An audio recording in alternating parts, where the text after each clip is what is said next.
It wasn't at a party. It wasn't during a toast. There were no balloons, no cake, no photographer waiting to capture the moment.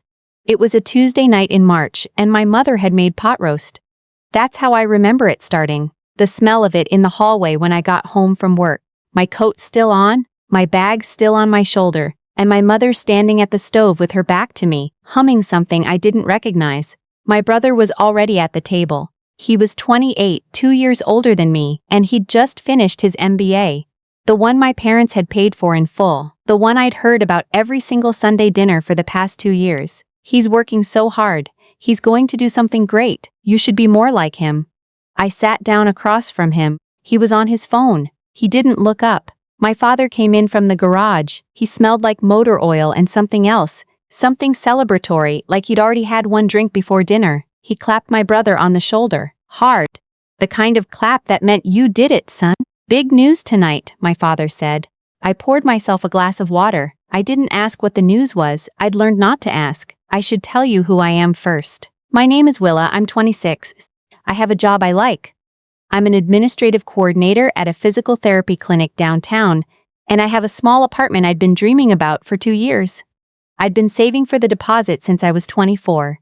I had $4,200 in a separate savings account that I did not touch no matter what. I had a plan, but I was still living at home.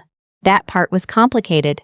My parents' house is a 4-bedroom colonial in a suburb outside of Columbus, Ohio. It's the kind of neighborhood where everyone has a Ring doorbell and a dog that's better groomed than most people I know. My parents have lived there for 30 years. It's a nice house. It was a nice place to grow up, mostly. I moved back in after college because I had student loans and entry-level pay, and the math simply didn't work. I told myself 6 months. 6 months became a year became 2. And somewhere in there, 6 months became the rest of my life, at least according to my parents, who had, slowly and without ever saying it out loud, decided that I was not a daughter who was living temporarily at home. I was a daughter who lived there. Present tense. Permanent tense. I cooked 3 nights a week. I did the grocery run on Saturdays. I cleaned the bathrooms.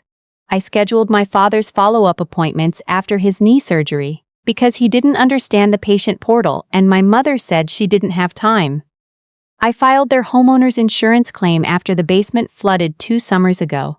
I sat on hold for 45 minutes with the insurance company, and when it was done my mother said, "See, you're so good at that stuff."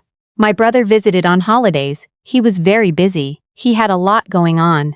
When he was in school, I heard about every exam, every project, every professor who didn't appreciate him. My mother called me sometimes just to say, "Your brother is really stressed, can you check on him?" And I would text him. He would reply, "X or not at all. I want to be careful here. I don't want to sound like I resented every single moment." There were good times. There were Sunday mornings with coffee and the paper. There were nights my mother and I watched old movies and she laughed so hard she cried. I love my parents. I did then. I still do, in the complicated way you love people who have hurt you. But I want you to understand the shape of things before I tell you what happened that Tuesday. Because the shape of things matters.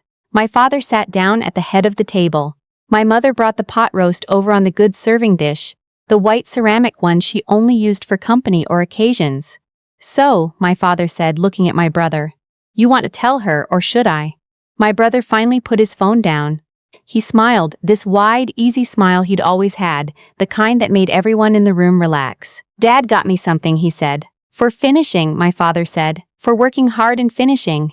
My mother was already smiling, she knew. She'd obviously known for days. My father reached into his jacket. He was still wearing his jacket at the table, which he only did when he was performing something, and pulled out an envelope, a thick one. He slid it across to my brother like it was a card in a poker game. My brother opened it. Inside was a title, a car title. A 2024 Subaru Outback, paid in full. "Dad," my brother said. "You earned it," my father said. My mother clapped her hands together once like a little kid. "He's been looking at it for months," she told me. As if I were a guest she needed to catch up. I smiled. I said congratulations, I meant it mostly. My brother looked genuinely happy, and there was a part of me that was glad for him, the way you're glad for someone when good things happen to them, even if you can't quite sit with it. We ate. My father talked about the dealership, about negotiating the price, about how he'd gotten them down $400 from the sticker. My brother talked about his new job starting in April, the salary, the downtown office. I refilled everyone's water. And then my father looked at me. Not the same way he'd looked at my brother. Different. Quieter. More careful. "Willa," he said, "we've been thinking." I set the pitcher down. "You're 26. You've been here 2 years. Your brother's moving on now. And we think it's time we had a more formal arrangement." I didn't understand yet. "We're not running a free hotel," my mother said and laughed a little, like it was a joke. My father slid another envelope across the table. This one was thinner. White. I opened it. It was a handwritten list, my father's handwriting, neat and small. At the top it said monthly contribution and underneath, rent $850 utilities, share, $120 due on the 1st of each month. I stared at it. "We think it's fair," my father said. "Market rate for a room around here is more than that." I looked up at him, then at my mother, then at my brother, who was looking at his plate. "Starting when?" I asked. "April 1st, my mother said. "Gives you a month to get ready." April 1st, the same month my brother started his new job. The same month he'd drive away in his brand new car. I folded the paper in half. "Okay," I said. No one said anything else. My father served himself more pot roast. My mother asked my brother if he'd downloaded the parking app for downtown. I sat there for the rest of dinner with that folded piece of paper next to my fork, and I thought about the $4,200 in my savings account. And I thought about the deposit I'd been saving for, and I did the math in my head. $970 a month. That was more than half my take-home pay. That was the apartment. That was my plan. I didn't say anything that night. I went upstairs, changed out of my work clothes, and sat on the edge of my bed for a long time. I could hear my brother and my father laughing at something on TV downstairs. I could hear my mother running the dishwasher. I had done the dishes before dinner. I picked up my phone and then put it back down. There was no one to call. My best friend lived in Portland now. My coworker Janelle would listen, but I wasn't ready to say it out loud yet. Saying it out loud would make it real, and I needed a little more time with it being unreal. So I just sat there. I thought about the day I moved back in. I was 24 and I'd packed my car with garbage bags full of stuff, and my mother had stood in the driveway and hugged me and said, "We're glad to have you home, baby." And I'd believed her. I'd believed that I was welcome, that this was a temporary arrangement between people who loved each other. I thought about the insurance claim, the patient portal, the grocery runs, the Saturday mornings I'd spent reorganizing their pantry because my mother's back hurt and she couldn't reach the high shelves. I thought about last Thanksgiving when my aunt asked me how the apartment search was going, and my mother said, quickly, "Oh, she's not looking right now, she's saving up." And my aunt nodded like that explained everything, and I hadn't corrected her. I hadn't said, "Actually, I've been looking for 6 months and I have almost enough for a deposit." I hadn't said any of that, because saying it would have meant explaining, and explaining would have meant a conversation I didn't want to have at Thanksgiving. I thought about how I'd been quiet about so many things for so long. The next morning, I woke up early and went downstairs before anyone else. I made coffee. I stood at the kitchen window and watched the backyard. The maple tree my father had planted when I was 5. The bird feeder my mother filled every other Saturday. The garden beds that were still covered in dead leaves from fall because no one had gotten around to raking them. I had meant to rake them. 2 weekends ago, I'd meant to do it. I'd gotten distracted by helping my father sort through boxes in the garage. I finished my coffee. I went to work. For the next 3 weeks, I didn't say anything. I paid attention instead. I watched the way my parents talked about my brother's move. He was relocating to Indianapolis. A 3-hour drive. And this was treated with the reverence of a moon landing. My mother was already planning a care package. My father was researching moving truck rental companies on my brother's behalf, even though my brother was 28 and had an MBA and a brand new car. I came home one evening to find my mother on the phone with a woman from our church, saying, "He's really coming into his own. We're so proud." She saw me come in and waved and didn't stop the conversation. I hung up my coat. I started dinner. I noticed, in the 3 weeks, what I paid for and what I didn't. I bought the laundry detergent when it ran out. I bought the paper towels, the dish soap, the coffee. The good kind my father liked, the one that came in the blue bag and cost $11. I bought a new shower curtain liner because the old one had gone moldy and my mother hadn't gotten around to replacing it. I spent, without thinking about it, probably $60 or $70 a month on household supplies that no one noticed or reimbursed, and starting April 1st I was going to pay $970 more. I did the math again. I did it several times, hoping the numbers would change. They didn't. Even with the raise I'd gotten in January, I couldn't make it work, not and save anything, not and have any margin at all. I'd be giving the majority of my paycheck to my parents every month, while my brother drove away in a car they bought him, to a city where they weren't charging him anything, to a life they had invested in with both hands. One Thursday night I was doing the dishes, alone as usual, because my brother had already left for the weekend and my parents had gone to watch something in the other room, and I thought, they need that $970. It wasn't a random number. $970 was suspiciously close to the monthly payment on a 2024 Subaru Outback, financed over 60 months. I stood there with my hands in the soapy water and I felt something go very still inside me. I wasn't paying rent, I was paying for his car. I gave myself one more week after that. I don't know why. Maybe I was waiting for something to change. Maybe I thought my father would knock on my door and say, "Listen, we should talk about this." Maybe I thought my mother would notice, the way mothers are supposed to notice, that something was wrong. No one knocked.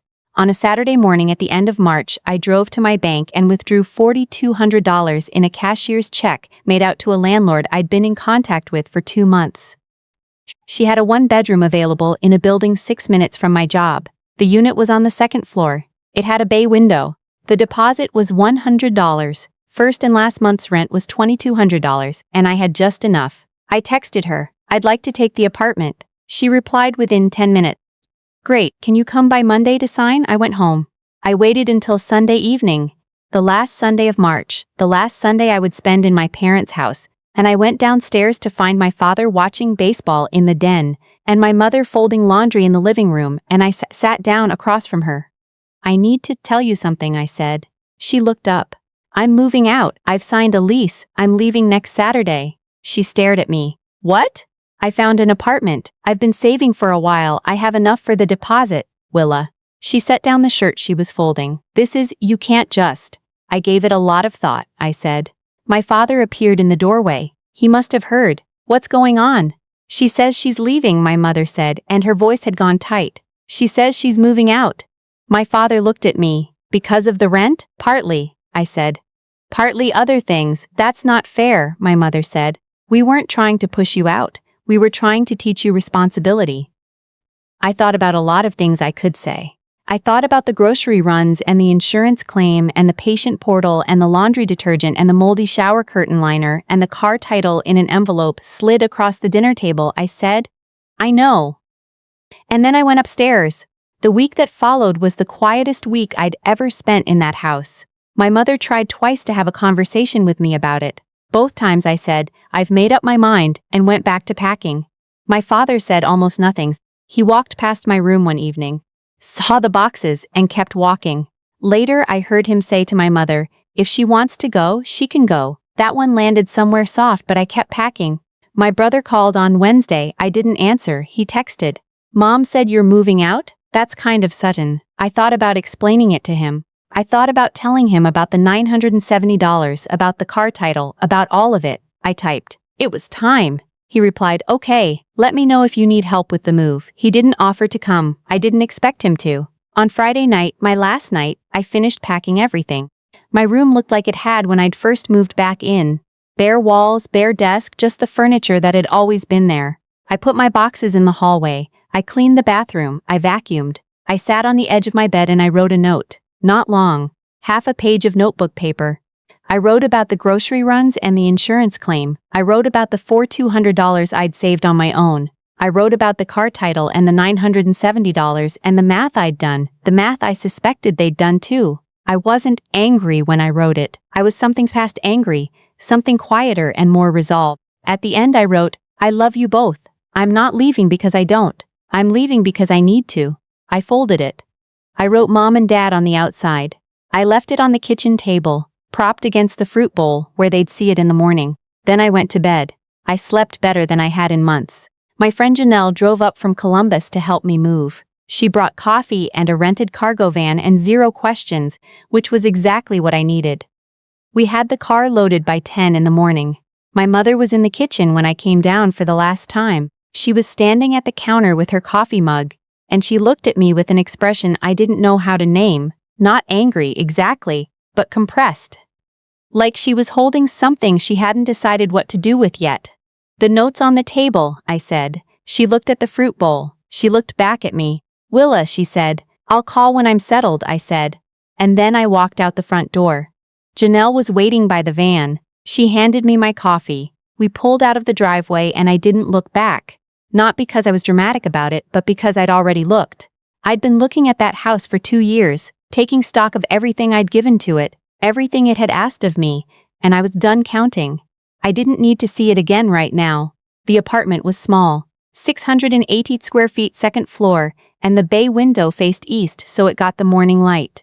There were 3 boxes I didn't unpack that first weekend because I needed to sit with the space first, needed to walk through it in socks, open all the cabinets, figure out where I wanted to put things.